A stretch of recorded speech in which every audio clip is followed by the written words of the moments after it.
Hebreus, capítulo 11.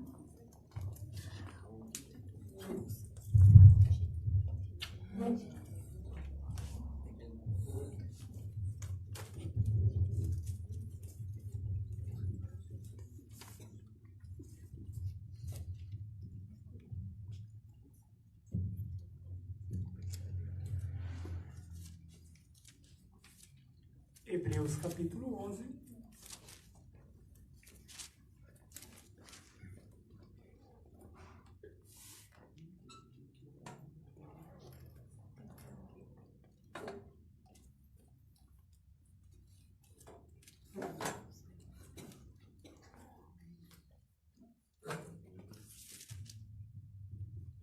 O irmão profeta disse que a fé não costuma falhar.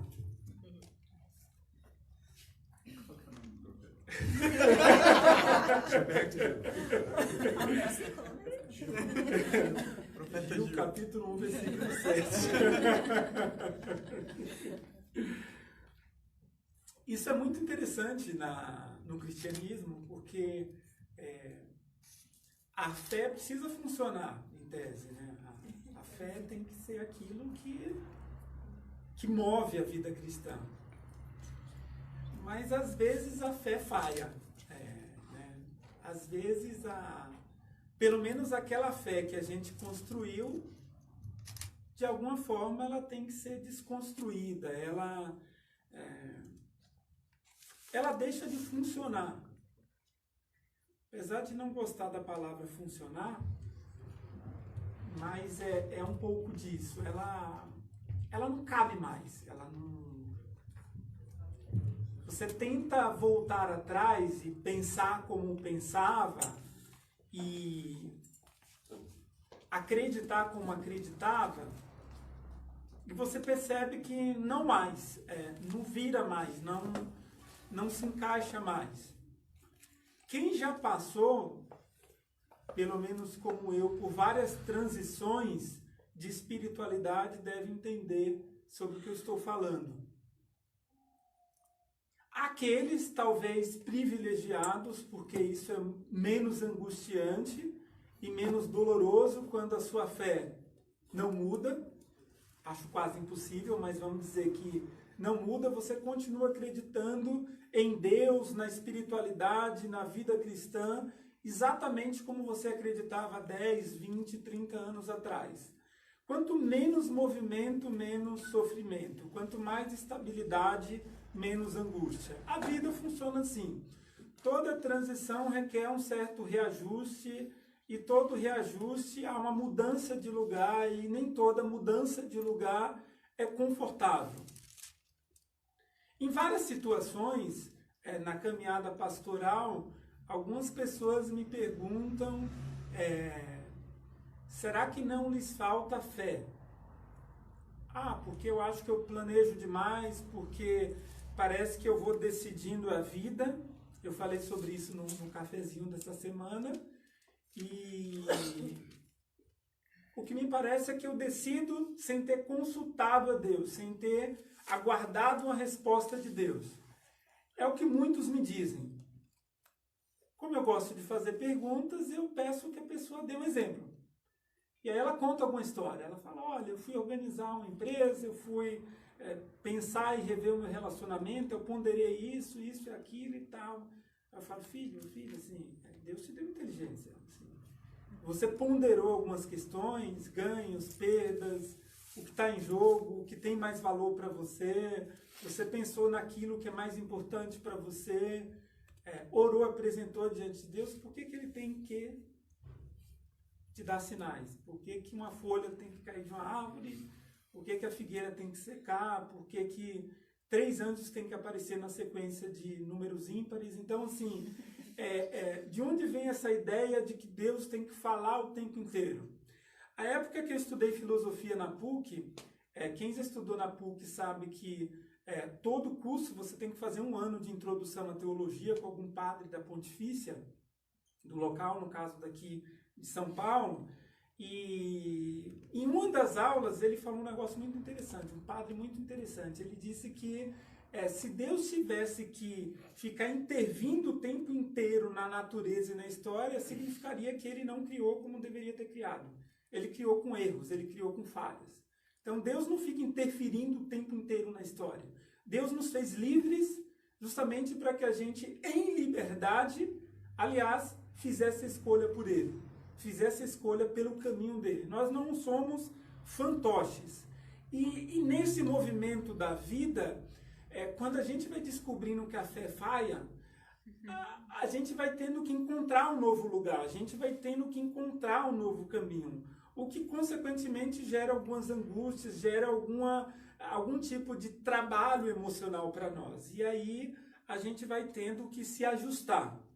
Esse texto que vamos ler agora, Hebreus capítulo 11, é um texto bastante conhecido, dos grandes homens e mulheres da fé.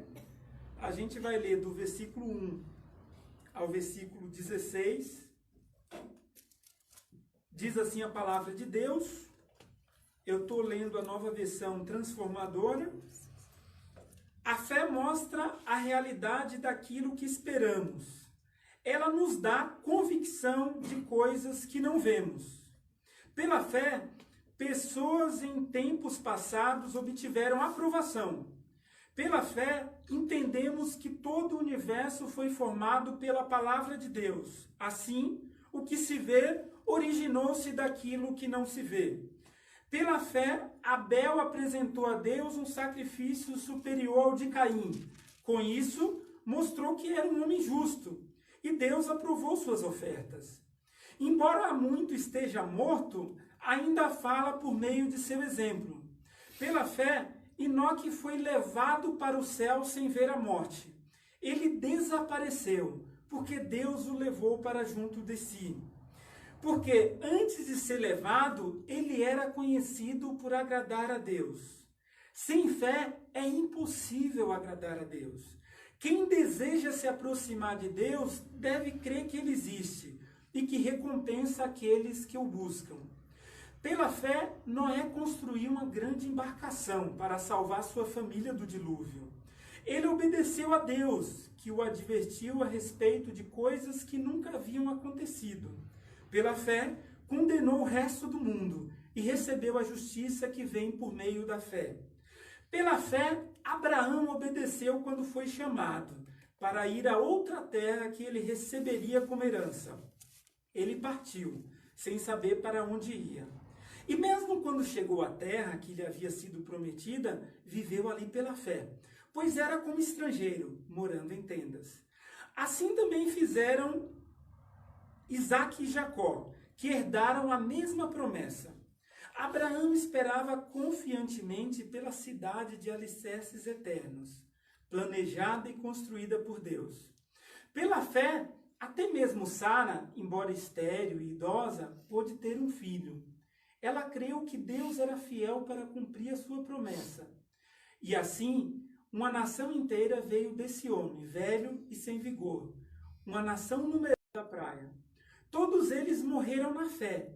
E embora não tenham recebido todas as coisas que lhe foram prometidas, repito, embora não tenham recebido todas as coisas que lhe foram prometidas, as avistaram de longe e de bom grado as aceitaram.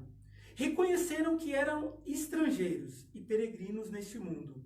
Evidentemente, quem fala desse modo espera ter sua própria pátria. Se quisessem, poderiam ter voltado à terra de onde saíram, mas buscavam uma pátria superior, um lar celestial. Por isso Deus não se envergonha de ser chamado o Deus deles, pois lhes preparou uma cidade.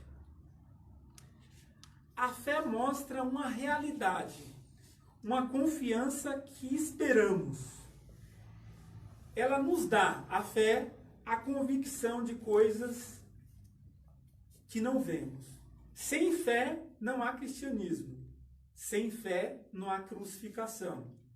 Sem fé não há salvação e não há inspiração. O escritor aos Hebreus chega a dizer que sem fé é impossível agradar a Deus.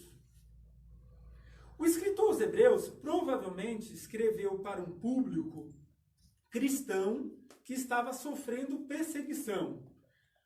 O contexto era, muitos estavam deixando a fé por conta dessa perseguição do Império Romano. Eles estavam perdendo casas, estavam sendo perseguidos, estavam sendo espancados em praça pública. Então, assim, perder a fé naquele contexto era esperado. Eles estavam deixando de comungar, eles estavam deixando de se reunir. Tudo isso era o contexto em que o escritor, desconhecido, ele então sente a necessidade de escrever e falar sobre a fé. Eu acredito que hoje em dia é muito importante a gente falar sobre a fé, porque a gente vive num mundo sem fé. A gente vive num mundo desacreditado. E a gente tem um Deus que também é desacreditado o tempo inteiro. A gente tem um discurso religioso que é chacoteado, que é desdenhado. A fé se tornou, no mundo industrial, no mundo do capitalismo, uma mercadoria. O tipo de fé é um objeto que a gente escolhe e que melhor nos atende. O modelo de fé, as doutrinas cristãs, elas cada vez mais têm se adequado a uma fé que atraia um público maior, a uma fé que convença mais pessoas da existência de Deus e da existência de um plano de Deus que se manifesta na história. Mas o que é a fé? E por que alguns não conseguem ter fé? Em alguns momentos eu vejo beleza e tristeza no texto quando o apóstolo Paulo escreve o capítulo 2 aos Efésios. Porque ele diz que pela graça a gente é salvo por meio da fé, e isso não vem de nós, é dom de Deus, para que ninguém se glorie. Para que ninguém diga que eu construí alguma coisa e como consequência veio a fé para mim. Ainda ontem recebi uma mensagem de uma conhecida, querida de muitos anos, e nessa mensagem ela me pedia duas ajudas. Ela me pediu a indicação de um curso de teologia e me questionava sobre arminianismo e calvinismo. São duas correntes teológicas de muitos séculos atrás, tornando a coisa muito simplificada, que não é o tema, não é sobre isso que eu quero falar, e para mim isso deixou de ser importante há muito tempo, pouco importa para mim.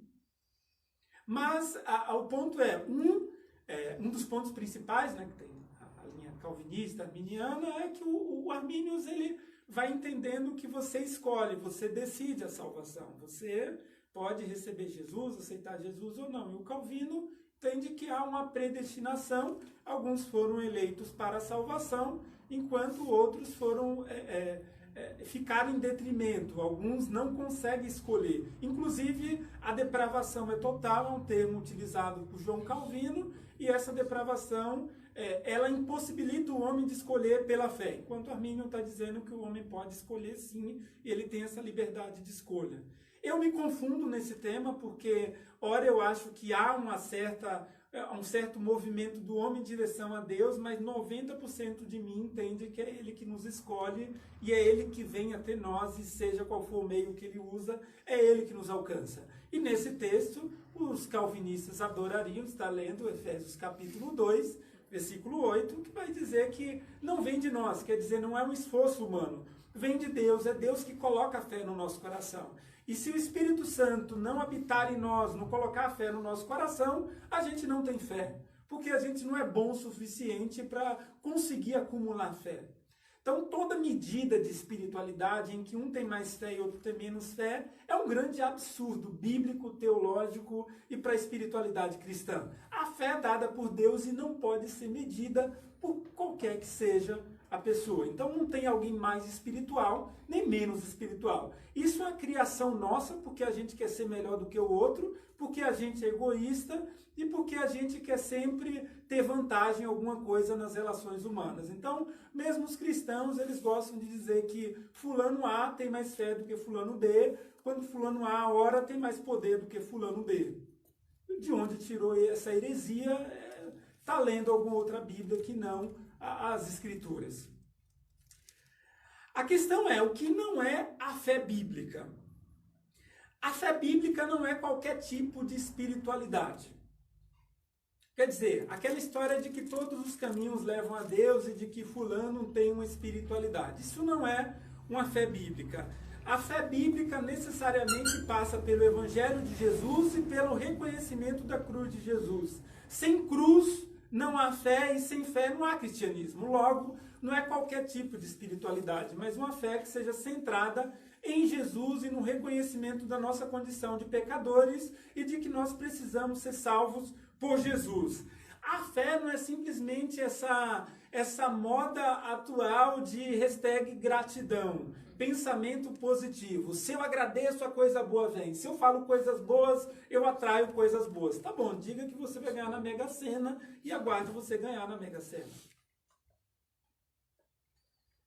Tem uma coisa interessante nesse pensamento, para eu não ser tão crítico. Eu acho que quando você espera coisas boas, isso é legal. Você fica num dito também, que eu detesto, mas eu vou utilizar agora. A energia fica boa, a vibe fica boa. Então, você está diante de pessoas que reclamam o tempo inteiro, dá vontade de você dar um supapo. Porque assim, alguém reclamando o tempo inteiro é osso. Sabe quando a nuvem se aproxima, você fala, lá vem a nuvem, lá vem a nuvem. Vai reclamar do tempo, já vai reclamar do metrô, vai reclamar do busão, vai reclamar do trânsito, vai reclamar de tudo. Você fala, meu, é segunda.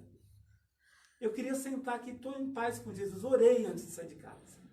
Sentei, apresentei o café e o meu pão francês diante de Deus. Falei, Senhor, graças te dou. Me abençoa nesse dia. Chega no teu trabalho, aquele mala, só falando mal de tudo, da vida, e que tá tudo... tem hora que você fala assim, pode calar a boca, por gentileza? Então, assim, eu acho que a positividade tem um lado legal, que é essa coisa assim de... ok, a vibe tá boa, mas assim, isso não faz milagre. Isso aqui não é um ritual assim de macumba. Você não vou pensar positivo, aconteceu. Não, você tem que trabalhar. A vida requer esforço, a vida requer dedicação naquilo que você se propõe e tudo mais. Então não é simplesmente pensando positivo que isso é uma espiritualidade, que isso é uma fé cristã. Não é. Compromisso com Jesus é diferente de ser simpatizante ao cristianismo. A fé implica sempre uma decisão de reconhecer o que Cristo fez por nós. Sem Jesus não há salvação. Outras pessoas entendem que fé é o seguinte, é você agir precipitadamente, sem considerar as questões de ordem muito prática da vida, e depois no desespero você começa a pedir socorro a Deus. Senhor, eu acredito que o Senhor pode mudar essa realidade. Cara de pau, foi tu que se meteu nesse negócio. Sabe, você se mete naquelas bombas e depois você fica ali, não, eu tenho fé que Deus vai... Não, Deus vai me salvar disso aqui. Cara, eu me envolvi com crime, aí depois, não. Eu já contei várias vezes a história aqui da quadrilha da Zona Oeste, que assaltava o pessoal lá, os frequentadores do shopping, depois ia para a igreja e dava glória a Deus, porque eles não foram reconhecidos pela polícia, não foram presos. Então não dá, assim, quer dizer, você faz a arte e depois você fica, não, Deus, eu sei que pela fé o Senhor vai me esconder aqui, que eu roubei alguns milhões. Quer dizer, isso aqui não é La Casa de Papel, né? Então, é importante a gente definir algumas questões de ordem muito prática na vida. A fé cristã não tem a ver com aquilo que eu declaro e exijo que Deus vá fazer por mim. Perceba, a fé cristã não tem a ver com aquilo que eu declaro e que eu exijo que Deus vai fazer por mim. A fé cristã tem a ver com aquilo que Deus já revelou e eu acredito que Deus pode fazer, a partir da própria revelação de Deus. É diferente. E isso, numa questão muito prática, quando eu oro por um motivo que é meu, Deus pode fazer e pode não fazer. Não é o tamanho da minha fé que vai fazer Deus fazer. Se Deus tiver estabelecido aquilo, ok. Caso contrário, não tem a resposta que eu espero. Provavelmente a não resposta vai ser melhor do que a resposta. Então Deus não é meu servo. Deus não está ao meu serviço. A fé não é um elemento que está no cristianismo para fazer Deus de servo. A fé está na vida do cristão para nos condicionar aquilo que Deus revelou para nós. Entende que é diferente? Então, pegar o texto de Hebreus, capítulo 11, e dizer que pela fé eu vou conseguir isso, pela fé eu vou derrubar o meu colega de trabalho para pegar aquele cargo, assim, que Hebreus você leu? Não está dizendo isso o texto. Não está falando sobre isso. Está dizendo, num contexto como esse, inclusive, que pela fé você vai se esforçar e se não der certo, você vai continuar seguindo sem a promoção.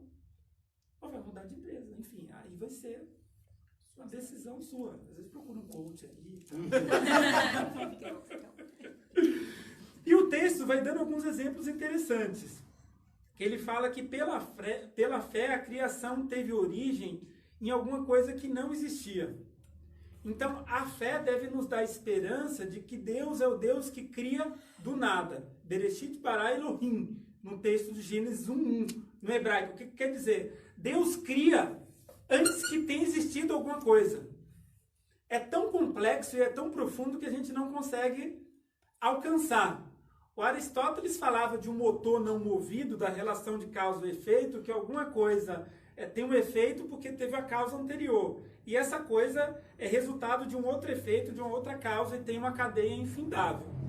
Aí, o Tomás de Aquino, no século XIII, vai falar sobre uma espécie de que esse motor não movido, que era o primeiro que deu acesso a todo o encadeamento de causa e efeito, provavelmente é Deus. Isto é, aquele que não foi causado por nada nem por ninguém. Então, Deus é aquele que faz existir quando existia o nada. Isto é, não existia. A existência só tem sentido porque Deus é antes de todas as coisas. É complexo, mas o que o escritor está tentando dizer para a gente? Filho, acorda. Se Deus cria do nada, ele pode fazer qualquer coisa. É isso que ele está dizendo. Se Deus cria do nada, ele pode fazer qualquer coisa. Segundo ponto que ele dá é, pela fé, Abel ofereceu sacrifício a Deus. E esse sacrifício de Abel foi recebido. Ele era lá pastor de ovelhas. O Caim era agricultor. Os dois levaram oferta a Deus. Filhos de Adão e Eva. Diz o texto que Deus rejeitou a oferta de Caim. E o Caim, o texto fala assim, rejeitou a oferta e ele. E Deus aceitou a oferta de Abel e aceitou Abel. Caim ficou bravinho, chateadinho, tensinho, levou Abel para um passeio e matou o cara. E é interessante porque o texto não explica o motivo dessa aceitação de Deus em relação à oferta de um e a rejeição de Deus em relação à oferta do outro. Deus não explica. Só diz que Deus aceitou a oferta de um e não aceitou a oferta do outro.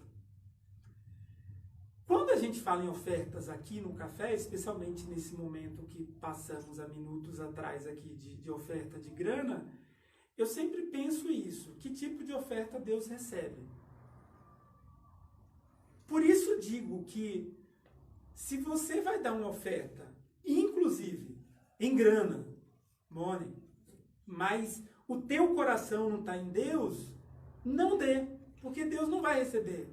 Clay, mas eu fico preocupado, às vezes eu não tenho vontade de dar oferta, não quero dar oferta,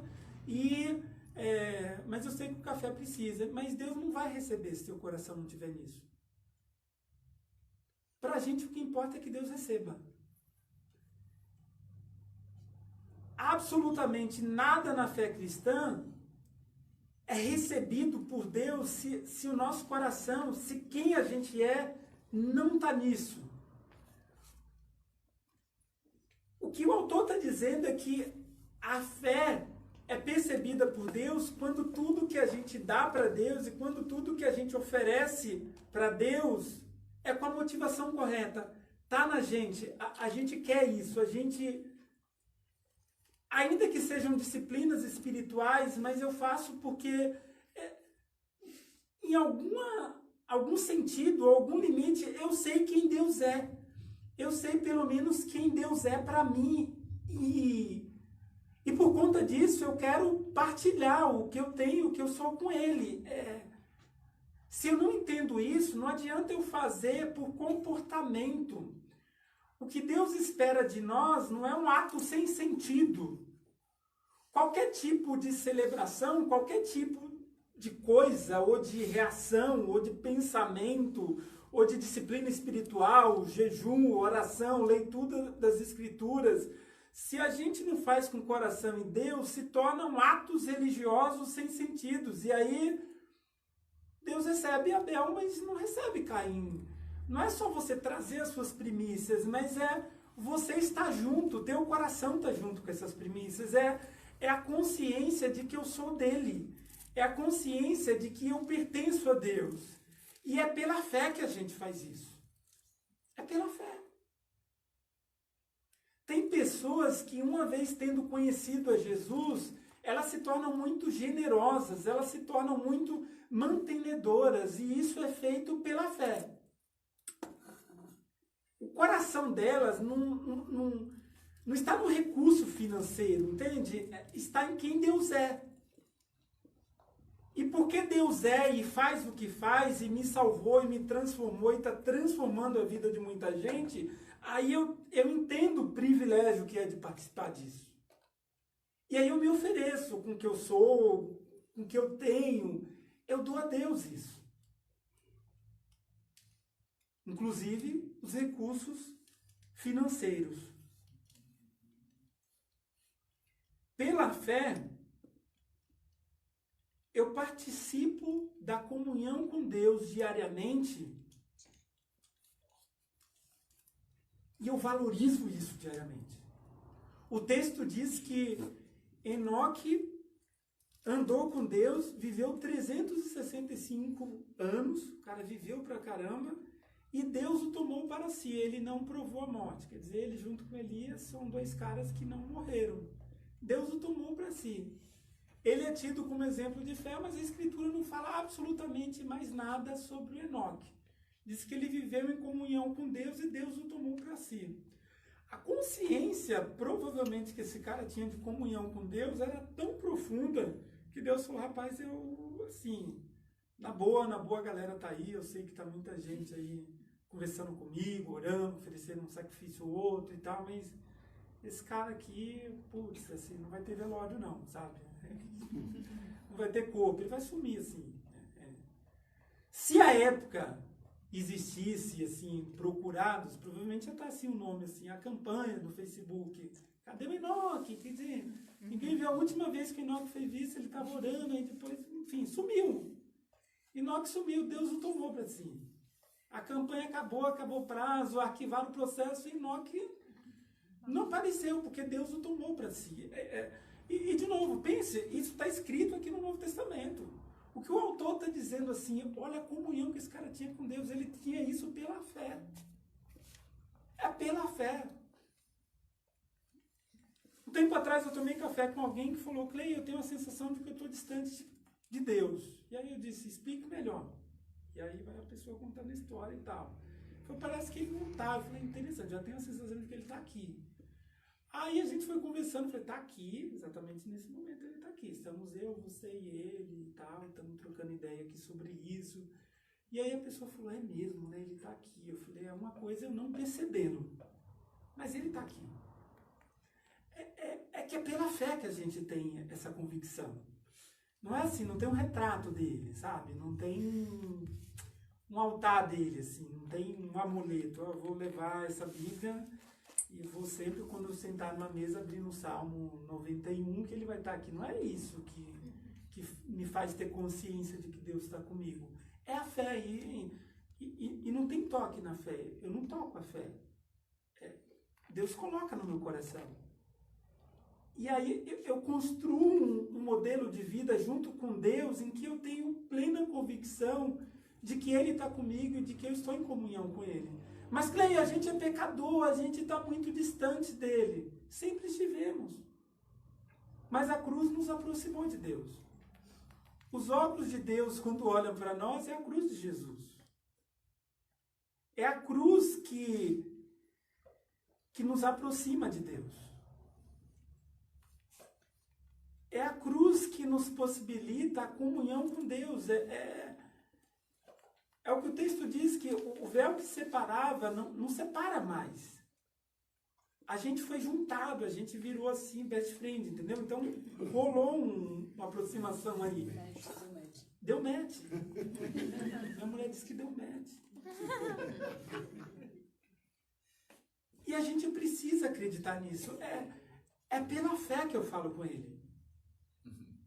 O Brega, fantástico como é, essa semana ele postou uma frase que eu adorei, eu dou risada das frases dele, assim. Ele falou assim, eu oro, mesmo quando eu não estou acreditando, eu continuo orando. Achei fantástico, é isso, filho. Assim, eu oro, mesmo quando eu não estou acreditando, eu oro. Porque eu oro pela fé. Eu oro pela fé. E quando eu não acredito que ele esteja comigo, eu faço igual aquele centurião e digo assim, Senhor, se for possível, salve o meu filho. Aí Jesus, se for possível? Não, você não está entendendo. Você está falando comigo. Eu posso todas as vezes perguntando se for possível.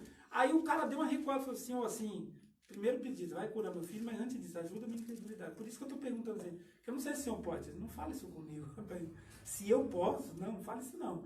Aí ele falou, Senhor, ajuda a minha incredulidade. Me ajuda a acreditar, Senhor. Mesmo quando parece que o Senhor não está. Que eu estou no meio de uma bagunça, que a minha vida está um caos total, que eu não sei o que fazer, que eu não sei por qual caminho seguir. Eu preciso ter a convicção de que Ele está ali. E quando eu não tiver essa convicção, isso vai acontecer, porque eu tenho os meus limites. Eu falo, Senhor, me faça te ver no meio dessa bagunça. Me faça te encontrar, me faça acreditar que o Senhor está aqui. Pela fé, eu posso ter comunhão contigo. É isso que o escritor está dizendo. O cara teve comunhão, Enoquezinho lá, e vazou, partiu. Foi morar com Jesus. Antes da gente ter conhecido Jesus, né? Que ele estava no Antigo Testamento. Ele já se antecipou e estava por lá. Já foi para a recepção. E diz o texto também que pela fé, Noé ouviu Deus e construiu a arca.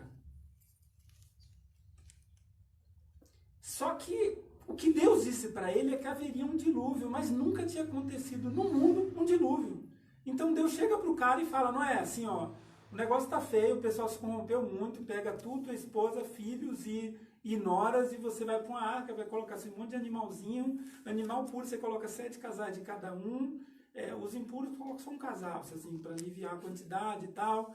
Você vai fazer isso, mas Senhor, o que que vai ter? Vai ter assim um dilúvio. Mas o que é um dilúvio, Senhor? Assim, como que uma coisa existe antes do conceito, né? Não tem a coisa só existe depois que existe o conceito.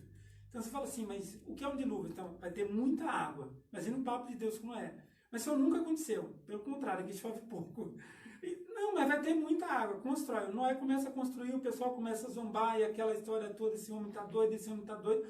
Se existisse assim, profissionais da área de saúde mental, provavelmente teriam internado assim, o Noé numa questão gravíssima, né? Teriam dado vários CIDs para ele.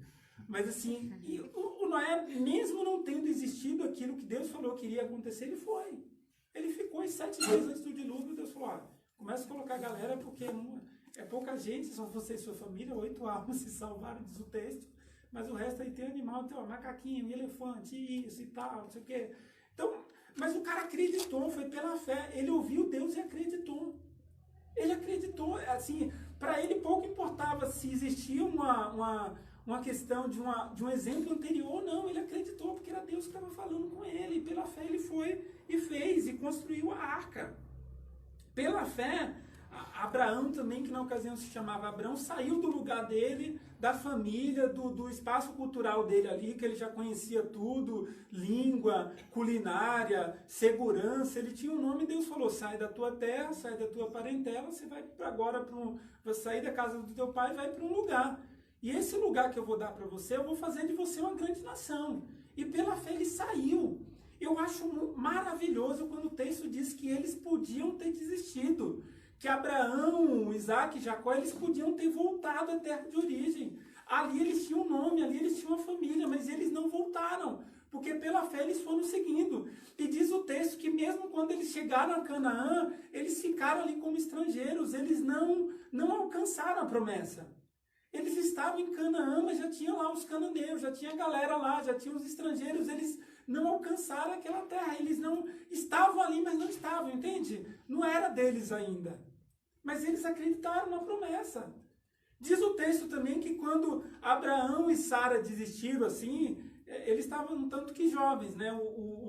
A Sara com 89 e Abraão com 99. Diz o texto que a Sara já tinha passado da menopausa e o Abraão, o negócio não funcionava mais. Então, assim, não tinha como rolar filho. Só que antes disso, alguns anos atrás, a Sara falou, Abraão, como não vai rolar enquanto você funciona, toma H, minha serva. E tiver Ismael. Deus falou, ó, tô com Ismael, vou abençoar, vou fazer dele 12 grandes tribos, mas não é ele. Manda vazar todo mundo. Não é ele, é você. Aí, nessa ocasião, o Abraão já quase 100 anos, a Sara, quando ouviu atrás da cortina, deu uma risada, né? Falou, eu não funciono, meu marido, mas não, ele tá dizendo que a gente vai ter um filho nosso que vai fazer da gente uma grande nação. Como assim? Aí os 3 caras ficaram hospedados lá, provavelmente eram anjos, e eles falaram, ó, a tua mulher tá rindo lá atrás, por isso o nome do cara vai ser Riso. Isaac, significa riso. Ela fez piadinha, tá achando que isso aqui é um stand-up? Não. Vocês vão ter um filho. E fez deles uma grande nação. E eles acreditaram. Depois disso, eles acreditaram. E acreditaram tanto que, olha que curioso, depois que Sara morreu, já velhinha, já tinha tido Isaac, não é que o Abraão voltou a funcionar de tal forma que pegou quietura. E aí teve mais filhos com outra mulher, depois que a mulher dele morreu. Então, assim, diz o texto que um desses anjos chegou a dizer para Abraão, Abraão, eu sei que humanamente o que eu estou dizendo para vocês é impossível, mas existe alguma coisa difícil para o Senhor? Foi o que o anjo disse para eles, para Sara e para Abraão. Existe alguma coisa difícil para Deus? Gente, estamos no Novo Testamento. O que o escritor aos Hebreus está dizendo? Não existe nada, absolutamente nada, que seja impossível para Deus. É pela fé que a gente crê nisso. É pela fé que a gente é sustentado. E perceba, o que todos esses personagens, ele vai dizendo de outros, a lista é longa, o que eles tiveram em comum? Primeiro, eles aguardavam a cidade celestial, planejada por Deus. Por mais que Deus dizia, existe um lugar para vocês, e vocês vão atrás desse lugar, existe um outro lugar que é muito superior. O que todos eles entenderam na caminhada, e por isso eles se tornaram exemplos de fé, é que o mundo transcende ao hoje, ao agora. É que a verdade da vida não está só naquilo que é acessível. Não está só naquilo que é alcançável. Nesses termos, o reino de Deus e o evangelho são tópicos. A gente corre atrás daquilo que não existe em termos materiais. O reino de Deus não está aqui. Ele dá sinais aqui, mas ele não está aqui no limite da vida. Por isso a gente adoece, por isso a gente morre, por isso que a gente tem os nossos limites. Deus é maior do que isso. Deus vai além do tempo, ele é atemporal. As datas não dizem absolutamente nada para ele, porque ele existe antes de todas as coisas. Os nossos dias já foram contados por ele. A gente não consegue medir a quantidade de fios de cabelo que a gente tem. A gente não consegue dizer qual que é precisamente a situação que nos vai acontecer horas depois do agora. A nossa tentativa de apreender o tempo, alguns filósofos no final do século XIX, eles diziam que o problema de lidar com o tempo é que quando você pega o tempo, ele te escapa. Os caras eram muito abstratos, né? Então eles falavam, ó, o presente não existe, porque o que é, quando eu digo o que é, já foi. Já foi, você muda o verbo. Já era, filho, e não volta mais. Deus, ele transcende tudo isso. E é como se ele estivesse dizendo, ok, eu tenho promessas para vocês. Ainda hoje eu tenho promessas para vocês. Mas o que vale na caminhada cristã não é alcançar isso que Deus prometeu. É continuar tentando, é seguir nessa direção. É o percurso onde a fé acontece, não é o objetivo. Diz o texto que essa galera que aguardava uma cidade que estava além de Canaã. Quando Abrão saiu de Ur dos Caldeus, ali da terra dele, ele não estava pensando assim, ok, tá, tem uma terra, mas se eu não conseguir me apropriar dessa terra, tem uma terra muito maior. Porque tem um Deus que vai além dessa geografia. Isso para nós hoje é uma mensagem de esperança. Quando a gente vê uma política que vai se desgastando, quando a gente vê uma realidade do mundo que parece que cada vez mais está afundando, quando a desesperança, a tristeza surge, quando a gente vê que algumas coisas básicas não funcionam, que o humano está perdendo a própria condição de ser humano, quando o orgulho está fazendo com que a gente se autodestrua, quando em nome do lucro a gente acaba com a natureza, quando tudo isso acontece, a gente tem uma esperança que é muito maior. Não estou dizendo que a gente tem que se isentar desse mundo que acontece agora, mas eu estou dizendo que não há como na fé cristã se limitar ao aqui e agora. A nossa esperança tem que estar no Senhor. A nossa expectativa tem que estar em Deus, senão não tem cristianismo. A nossa esperança de vida tem que estar na ressurreição dos mortos. Apóstolo Paulo, primeira carta aos Coríntios, capítulo 15, ele diz que se a gente não acreditar na ressurreição, então é vã a nossa fé. Cristo ressuscitou, ele venceu a morte. Ele venceu os limites da nossa própria vida e nos garantiu isso também. Uma ressurreição, o reencontro de plenitude com Deus. E é pela fé que a gente olha para isso. É pela fé que a gente olha para esse reencontro, onde o veremos como Ele é. Nós e Ele. E onde nós seremos plenamente quem nós somos. Tudo que a gente tem aqui é uma tentativa de ser a gente mesmo. É uma luta, parece que não encaixa nada. A gente vai tentando se encaixar e o mundo cobra. E as relações, e o outro, e a sociedade, e a família, e a empresa, e tudo pressiona a gente para a gente deixar de ser quem a gente é. É muito desafiador viver, se assumir como você é, com seus desejos. A fé cristã é uma proposta de olhar para Jesus e se encontrar com Jesus todos os dias. Se essa fé não alimentar a nossa caminhada, então não tem cristianismo. A gente precisa de Jesus todos os dias. A gente precisa ter comunhão com Ele todos os dias. A nossa vida não está plenamente aqui. A gente tem uma eternidade com Ele, não é só aqui. Se a gente se embaraçar só com as coisas daqui, não tem fé, não tem cristianismo, é com Jesus, é por Jesus, é nele, é pela fé nele. Diz o texto que Deus teve prazer de ser chamado de Deus deles. Deus teve alegria de ser chamado Deus deles. O nosso coração precisa se converter a Jesus todos os dias. A nossa vida, quem a gente é, precisa se converter a Jesus todos os dias. Senão não faz sentido, não está só aqui. Entende? A gente precisa ter fé. Não para enriquecer. Não para construir um monte de prédio, mas para acreditar nele. Para viver com ele. Para transcender, para ter saúde.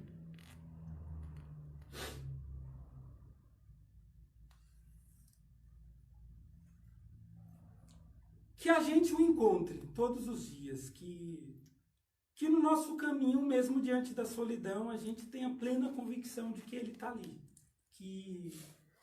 Que a gente não construa a nossa vida só com base nos nossos planejamentos, nos nossos controles, mas que a gente consiga falar com Deus, que a gente consiga pedir ajuda dele, mesmo quando nos faltar fé.